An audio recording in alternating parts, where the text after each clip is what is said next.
पिछले साल उनकी एक किताब आई थी, एक सड़क एक जगह। हमने इस किताब के संदर्भ में मंगलेश जी से बात की थी और इस बहाने कई और अहम सवाल भी सामने आए थे। पेश है वो पूरी बातचीत सात रंग के दर्शकों के लिए।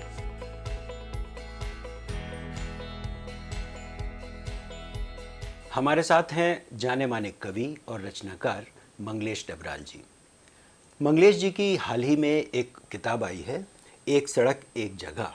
दरअसल ये किताब कविता की नहीं है, ये किताब है एक यात्रा वृतांत है। ये मंगलेश जी हाल फिलहाल में या पिछले कुछ वर्षों में कई देशों के दौरे पे गए। उस दौरान उन्होंने जो अनुभव किया उसे इन्होंने अपनी इस किताब में रखा है।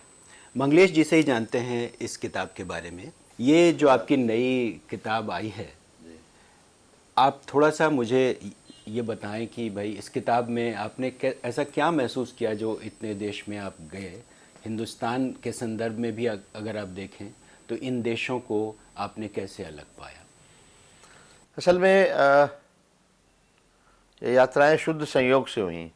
अगर संयोग का कोई महत्व है जीवन में तो मैं इसे शुद्ध संयोग कहूँगा, जिसके लिए मुझे अपनी जेब से कोई पैसा खर्च नहीं करना पड़ा। तो ये आकस्मिक बहुत अचानक ढंग से हुई और इन यात्राओं में कहीं न कहीं कविता की कोई भूमिका रही, यानी कविता के कारण ये यात्राएं संभव हुई हैं। मेरे कारण नहीं बल्कि मेरी कविता के कारण। तो इसमें विभिन्न शहरों की यात्राएं हैं, जहाँ जहाँ कविता ने इस तरह का संयोग पैदा किया कि मुझे जाने का मौका मिला। तो उन शहरों में मैं गया, जर्मनी, हॉलैंड, मतलब हॉलैंड मतलब जिसे अब नेदरलैंड्स कहते हैं, और उसके बाद पेरिस की यात्रा है जहाँ मैं खुद अपने आप गया, क्योंकि वहाँ से बहुत निकट था। मैं जहाँ जर्मनी के जिस हिस्से में था तो मुझे लगा पेरिस जाया जा सकता है। तो अब ये मुझे लगा कि इन विभिन्न शहरों के जो मेरे अनुभव हैं, और मूल ज़्यादातर इनमें शहरी यात्राएं हैं, शहरों की यात्राएं हैं। सिर्फ शायद एक जगह हरसिल जो कि उत्तरकाशी और गंगोत्री के पास में है, मेरे अपने ही राज्य उत्तराखंड में, तो वहाँ की जो यात्रा है वो एक शहर नहीं है बल्कि एक बहुत ही कस्बा है, छोटा सा, लेकिन बड़ा उसका कई तरह से महत्व है उसका। तो इसके अलावा और दूसरी जगहें शहर ही थी। तो मुझे लगता है कि शहर और कविता, क्या इसका कोई रिश्ता बनता है? मसलन जो नेदरलैंड्स में जब मुझे रोटरडम कविता समारोह में बुलाया गया, मुझे उसके बारे में कुछ भी पता नहीं था कि ये कहाँ है, क्या है, कौन सा कविता समारोह होता है वहाँ। लेकिन पता चला कि वो बड़ा प्रतिष्ठित समारोह है जिसमें कि सैकड़ों बड़े बड़े कवि आ चुके हैं, आकर कविता पढ़ चुके हैं। तो वहाँ उस आयोजन की थीम थी देहात और शहर। देहात और शहर का रिश्ता, देहात और शहर का द्वंद्व, उनके आपसी तनाव, उनके रूपांतरण, देहात का शहरों में बदलना, और उसकी अपनी त्रासदियाँ। और तो मुझे ये लगा कि वहाँ जो है जो कविताएं पढ़ी गई, मुझे ऐसा लगा कि वो सारे कवि अपना एक दूसरा ही शहर वहाँ पर निर्मित कर रहे हैं अपनी कविताओं के माध्यम से। तब मुझे लगा कि इन चीज़ों को दर्ज करना चाहिए मुझे, और तो मैंने ये दर्ज की। मेरे मन में ये भी बहुत इच्छा रही है पहले से कि कुछ गद्य में कुछ लिखा जाए। थोड़ा बहुत गद्य मैं लिखता रहा हूँ, लेकिन ज़रूरत के हिसाब से, मांग के मुताबिक, या अखबारों और पत्रिकाओं में काम करने की ये जो तकाजे होते हैं उनके अनुसार। तो लेकिन एक मुझे लगा कि गद्य जो है वो उसको कुछ एक्सप्लोर करना चाहिए। तो एक तरह से, क्योंकि गद्य से मुझे सचमुच बहुत प्रेम है, और मैं अच्छा गद्य जो है वो मुझे अच्छी कविता से भी कभी कभी बहुत अच्छा लगता है, इस रूप में कि अच्छी कविता में भी जो है अच्छा गद्य बहुत काम आता है। और दरअसल कविता क्या है, वो गद्य का ही एक उच्चतम रूप है, सबसे सघन रूप है। उससे सघन गद्य के उससे अधिक सघन रूप को शायद प्राप्त नहीं किया जा सका अभी। लेकिन मंगलेश जी, मैं ये जानना चाह रहा था जी। आपसे कि ट्रैवलॉग तो पहले भी लिखे जाते रहे। निर्मल वर्मा ने बहुत सारा लिखा और उसके बाद भी कई लोगों ने लिखा। हाँ हाँ। आप अपने इस यात्रा वृतांत या ट्रैवलॉग को बाकी लोगों से कैसे थोड़ा अलग देखते हैं? नहीं, ये तो मैं नहीं कह पाऊंगा कैसे अलग है, क्योंकि हिंदी में बहुत अच्छे यात्रा वृत्त लिखे गए हैं। चाहे वो राहुल जी की महान महान किताबों घुमक्कड़ शास्त्र, या राहुल जी की दूसरी किताबें भी घुमक्कड़ी का ही नमूना है बहुत बड़ा। और उसके बाद गेय के यात्रा वृत्तांत हैं, अरे आया पर रहेगा याद, और एक बूंद सहसा उछली। फिर उसके बाद जो है और भी पुराने सर्वोदयी गांधीवादी लोगों के बहुत से यात्रा संस्मरण हैं। फिर उस कृष्णा जी के संस्मरण हैं, स्पीति में बारिश वगैरह।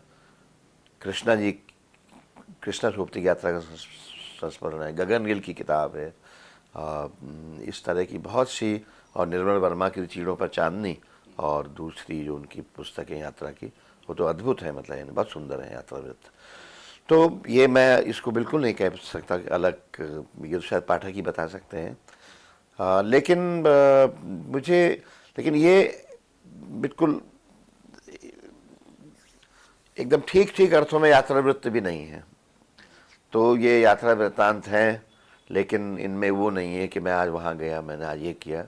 वो भी है, लेकिन उसके पीछे जो पृष्ठभूमि है उसकी, या उसमें जो एक तरह से ये संस्मरण हैं जगहों के बारे में, और ये सड़कों पर जो की गई यात्राएं हैं वो हैं। तो वो जगहों की यात्राओं से अधिक जगहों के संस्मरण हैं, और सड़कों की ये ज़रूर यात्राएं हैं।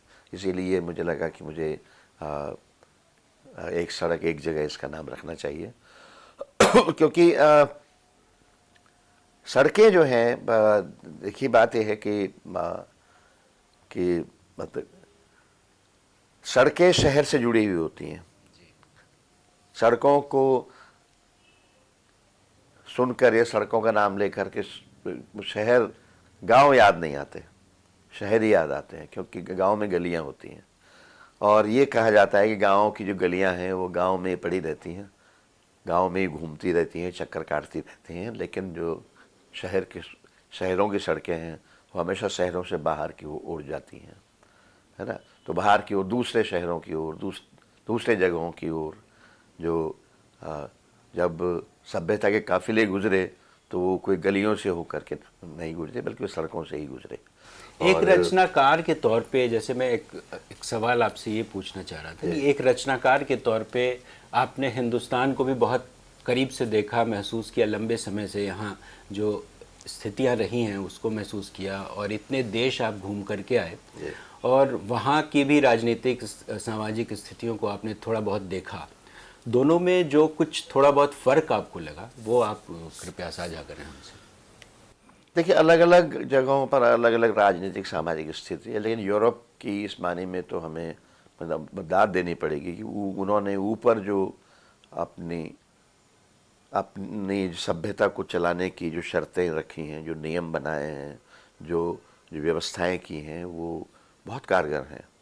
और हम कोई कारगर व्यवस्थाएं नहीं कर पाए। आप हमारे शहरों को देखिए, इतने अधकचरे शहर हैं, यहाँ तक दिल्ली बम्बई जैसे महानगरों को देखिए, उसने अधकचरे हैं कि उनको देखकर यही याद आता है, बर्टोल्ट ब्रेख्ट की कविता पंक्ति याद आती है कि क्या होगा उन शहरों को बनाने से अगर उन्हें मनुष्य की बुद्धिमानी के बगैर बनाया। तो ये तो बिल्कुल मनुष्य की बुद्धिमानी के बगैर बनाए हुए शहर हैं। और लेकिन पश्चिम के शहर जो हैं अपने रखरखाव में, अपने नियमों में,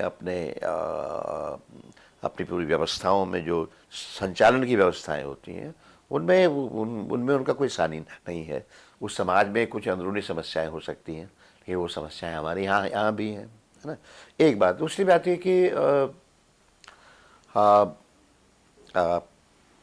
पश्चिम में जो उनके जो लोकतंत्र हैं अपने, उनके अपने अपने जो लोकतंत्र हैं उनकी रक्षा के लिए, उनके मूल्यों की रक्षा के लिए सब लोग अत्यंत तत्पर दिखाई देते हैं और वे सरकार का कम से कम हस्तक्षेप चाहते हैं। हमारे यहाँ बिल्कुल उलट है। हमने लोकतांत्रिक मूल्यों को तहस नहस कर रहे हैं हम लोग, और उसके जो भी आदर्श हैं और जो भी उसकी व्यवस्थाएं हैं उनको हम लोग लगातार ध्वस्त करते जा रहे हैं, और हमें हमारे भीतर लोकतांत्रिक चेतना लगातार कम होती जा रही है। कहने को हम एक लोकतंत्र में रहते हैं जो आज़ादी ने हमको दिया है, लेकिन दरअसल इस लोकतंत्र की रोज़ ही हम धज्जियाँ उड़ाते हुए देखते हैं, एक बात। और दूसरी बात ये कि हम उन मूल्यों के बारे में सचेत बिल्कुल भी नहीं हैं जो लोकतंत्र को चलाने वाले बुनियादी मूल्य हैं। और आज तो शायद और भी बुरा हाल हो गया है, जहाँ की सारी लोकतांत्रिक, संवैधानिक, नागरिक और जितनी भी लोकतंत्र के द्वारा दी गई हमको व्यवस्थाएं हैं, उसके द्वारा पैदा की गई संरचनाएं हैं, उन सबको हम तहस नहस करने जा रहे हैं। और इस समय जो इस देश में लोकतंत्र का जितना अपमान हो रहा है, वो शायद कभी भी नहीं हुआ था। आपने एक बहुत महत्वपूर्ण बात कही अभी कि लोकतंत्र की जो मौजूदा स्थिति है वो बहुत ही चिंताजनक और बहुत ही गंभीर है। ऐसी स्थिति में आपको क्या लगता है कि जो एक रचनाकारों की, लेखकों की या संस्कृति कर्मियों की जो एक भूमिका होनी चाहिए आज के दौर में, उसको आप किस तरह से देखते हैं, क्या चुनौती के तौर पर देखते हैं? भारत की जो सांस्कृतिक नीति है उसको निर्मित करने में, विभिन्न संस्थाओं को चलाने में जिनकी स्थापना आज़ादी की बाद हुई, विभिन्न साहित्यिक, सांस्कृतिक और कला संस्थाएं जो हैं, तो वो उनको चलाने में तो संस्कृति कर्मियों की ज़रूर भूमिका रही है। उतनी न रही हो जितनी कि एक लोकतंत्र में उम्मीद करनी चाहिए, लेकिन रही। लेकिन अब जो पिछले हम लोग 5 वर्ष से हम लोग जो देख रहे हैं कि लेखकों, रचनाकारों, संस्कृति कर्मियों, कलाकारों की भूमिका को लगातार उपेक्षित, लगातार कम किया जा रहा है। उनके प्रति अपमानजनक शब्दावली का इस्तेमाल हो रहा है चारों ओर। उनको कहा जा रहा है ये गैंग है, या एक मंत्री कहता है कि लेखक तो शराब पी के चले जाते हैं, इस तरह के, या एक मंत्री कहता है कि लेखकों को तो नहीं लिखना चाहिए अब। तो उसकी ऐसा लगता है कि वर्तमान सत्ता जो है उसको किसी तरह की अभिव्यक्ति से जुड़े हुए लोगों की, जो आज़ाद अभिव्यक्ति के हामी हैं और जो अभिव्यक्ति की आज़ादी का हमेशा पक्ष लेते रहे हैं, और जो वैचारिक भिन्नता और वैचारिक असहमति और वैचारिक विकल्प, इन चीज़ों का हमेशा पक्ष लेते रहे हैं, उनकी भूमिका लगातार समाप्त की जा रही है। उनको तरह तरह से अपमानित और लांछित किया जा रहा है, और यहाँ तक कि उनमें से तो कुछ लोगों की तो हत्याएँ भी हुई हैं हमारे देश में। MM कलबुर्गी जैसे विद्वान, या इन चीज़ों को भुलाया नहीं जा सकता, या गौरी लंकेश जैसी प्रखर पत्रकार, या दाभोलकर। लेकिन ये सारी स्थितियां तो हैं जी अभी, और दिनों दिन ये गंभीर भी हो रही हैं, ऐसा लग रहा है। हाँ। और पत्रकारों को या फिर रचनाकारों को गैंग की तरह इस्तेमाल, मतलब परिभाषित किया जा रहा है, बताया जा रहा है। लेकिन ऐसे में भूमिका अब कैसे हो, क्या लोग डर के घर में बैठ जाएं या कुछ करें आगे? देखिए, मेरी चिंता तो हिंदी समाज ज़्यादा है, और अंग्रेजी में बुद्धिजीवी ज़रूर कुछ न कुछ करते रहते हैं। वो कोई प्रतिरोध में, विरोध में बयान जारी करते हैं, इतिहासकार, अर्थशास्त्री, लेखक, रंगकर्मी। लेकिन हिंदी समाज में एक बड़ी जड़ता है और यह अवसरवादिता है। हाँ, हिंदी समाज से जो उम्मीद थी, एक इतनी बड़ी भाषा, 50 करोड़ की भाषा में जो काम करने वाले हम लोग हैं, वो अपनी आवाज़ को और मुखर करेंगे और अपने विरोध को और जो है सार्थक बनाएंगे। लेकिन अफसोस ये बहुत दुख के साथ कहना पड़ता है कि शायद कुछ लोगों को छोड़ करके और बाकी जो हिंदी समाज है वो या तो सत्ताधारियों के आगे घुटने टेक चुका है, या कि उनका समर्थक बन चुका है जो इस तरह की शक्तियां हैं, या उसके पास कोई साहस नहीं रह गया है कि वो आगे बढ़ करके कुछ हस्तक्षेप करे। देखिए, हिंदी समाज से मेरी एक और भी शिकायत रही है कि ये बहुत सत्ताभिमुख बहुत ज़्यादा है, और ये सत्ताएं जो सोचती हैं उसी सोच को अपनी सोच बना लेता है। तो ये बहुत दुखद है। मुझे नहीं लगता किसी दूसरी भाषा में, कई विदेशों में कोई लेखक सत्ताधारियों को पूछता तक नहीं है। उनसे उसको कोई मतलब नहीं सिवाय इसके कि वो उनकी आलोचना करें। उनकी आलोचना करने में ज़रूर आगे रहता है पश्चिम का लेखक, लेकिन कभी उनके आगे घुटने नहीं टेकता है। यहाँ तो हिंदी समाज में पुरस्कारों को पाने के लिए सरकारी अनुदान, सरकारी कृपाएं प्राप्त करने के लिए जो है हम तुरंत घुटने टेक लेते हैं। तो ये हिंदी समाज की बहुत बड़ी त्रासदी है, और इसीलिए हिंदी समाज में वो राजनीतिक चेतना जो है वो लगातार कम हो रही है। इसीलिए हिंदी समाज जो है ऐसे लोगों को बड़े पैमाने पर चुनकर भेजता है जिनके मन में संविधान, लोकतंत्र, आज़ादी, उसकी लड़ाई, लोक संविधायिका, न्यायपालिका, इन सब के प्रति दरअसल कोई सम्मान नहीं है। शुक्रिया मंगलेश जी, और मैं उम्मीद करता हूँ शायद कि ये स्थिति कुछ समय में बदले और रचना कर्म जो है वो निश्चित रूप से एक ऐसा सत्ता की दलाली का उस पर ठप्पा ना लगे, उस पर मुहर ना लगे। देखिए, मैं भी उसी उम्मीद पर जीता हूँ कि हिंदी समाज अपना हस्तक्षेप बढ़ाएगा। बहुत बहुत शुक्रिया। धन्यवाद आपको।